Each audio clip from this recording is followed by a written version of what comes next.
So in today's video, we're going to be talking about 4 tips on getting a cinematic look with your Micro Four Thirds camera. Now, I know the term cinematic has definitely lost its potency in the last few years, and I'm definitely guilty of using it as kind of a buzzword in my own videos. These tips are going to be relevant no matter what camera you use, but since I am a Micro Four Thirds shooter, this is going to be coming from the perspective of someone who uses a camera with a smaller sensor. So the first thing that I think everyone should consider when they're talking about a cinematic image is looking at your lighting. And there's 2 techniques that I think every filmmaker should look into. The first one is upstage lighting or backlighting, and the second one is motivated light. So upstage lighting or backlighting is a pretty simple technique that just means that you're putting your subject in between the camera and the light.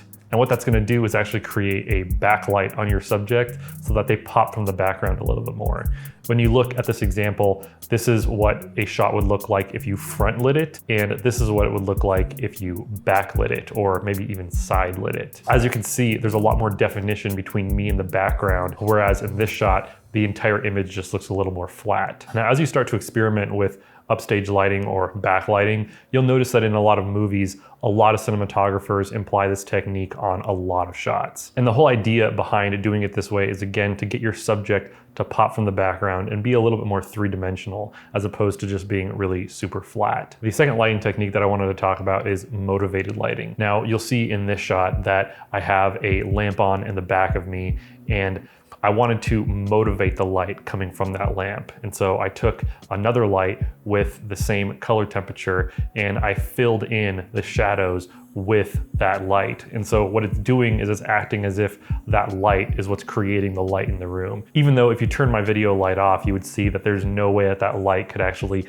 light my face in the way that it is in this shot, but it feels a lot more natural because there's a motivation for the light that's on me. And even in this talking head shot, I am motivating my key light. I have a door with a window on it right there, and as you can see, there's a lot of natural light coming through that window. And so I've motivated my key light so that it kind of looks like this window here is creating the light on my face.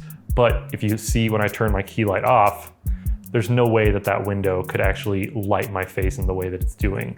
So that's just another way that you can motivate your light so that it looks a little bit more natural and less artificial. So lighting techniques can be implied with any camera that you use, but the next thing I want to talk about is lenses. Now with Micro Four Thirds cameras, you have a smaller sensor, and so getting a shallow depth of field is a little bit more tricky when you're using a camera with a smaller sensor. Now I'm not saying that every cinematic shot has to be super shallow depth of field, like a Zack Snyder film or something like that. But having a shallower depth of field does really help, again, separate your subject from the background so that you can create a more 3-dimensional shot. The lens that I'm using on my EM1 Mark II is the Sigma 16mm f1.4, but you could even look into a little lens like this. This is the DJI or Panasonic 15mm. What I would suggest if you're shooting with Micro Four Thirds cameras is look for something that's at least an f2, but more preferably an f1.4 or maybe even a 0.95. I would definitely say look into some of the Sigma glass or even some of the Panasonic Leica glass. Olympus has some pretty fast wide lenses as well. So before we get to the third tip, I do want to thank the sponsor of today's video, which is Skillshare. Skillshare is an online learning community for creative and curious people. Whether it's photography, video, design, Skillshare has thousands of inspiring classes that'll help you gain more knowledge on whatever subject you're interested in. Skillshare is curated specifically for learning, so you'll never have to deal with any annoying ads. So one Skillshare class that I want to recommend is How to Improve Your Films with Color Grading by Simon Cade. In this 56-minute class, Simon teaches you the fundamentals of grading your footage and how to enhance your videos and solve common problems that you'll run into when color grading. He also has a whole section on grading footage from cheap cameras, which I love. The really cool thing is that the first 1,000 people to use my link or my code, Nigel Barros, will get a 1-month free trial to Skillshare. So don't sleep on that. Use that link or use my code. Get yourself a 1-month free trial. Once again, big thanks to Skillshare for sponsoring this video. Now, even though I don't use vintage lenses much anymore, something that I do like to do is give a little bit more characteristic to my more clinically sharp lenses. And so that's where filtration comes in. Now, putting filtration in front of your lens is gonna give it a little bit more characteristic of a vintage lens. It's gonna bring up the shadows and bloom the highlights a bit. Now, the most common type of filtration that you'll see a lot of filmmakers use is something like this. This is a Nissi black mist filter, but there's also one by Tiff, the Black Pro Mist.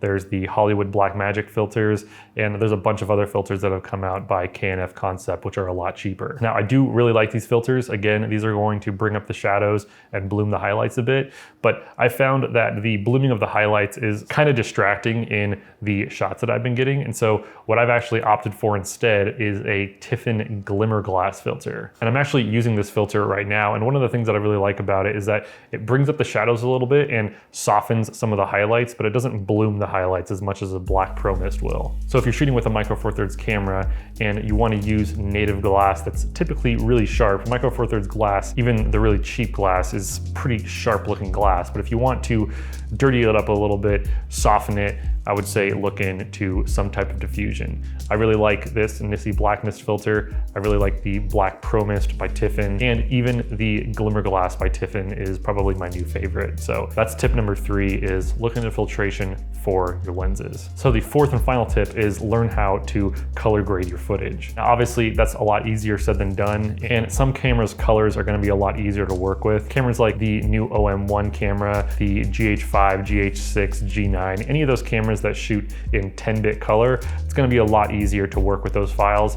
I'm shooting with the EM1 Mark II, and it's an 8-bit image, and so you really have to be very careful with how far you push the colors on a camera like this. If you shoot with an Olympus camera like I do, Olympus can shoot in either flat or OM log 400.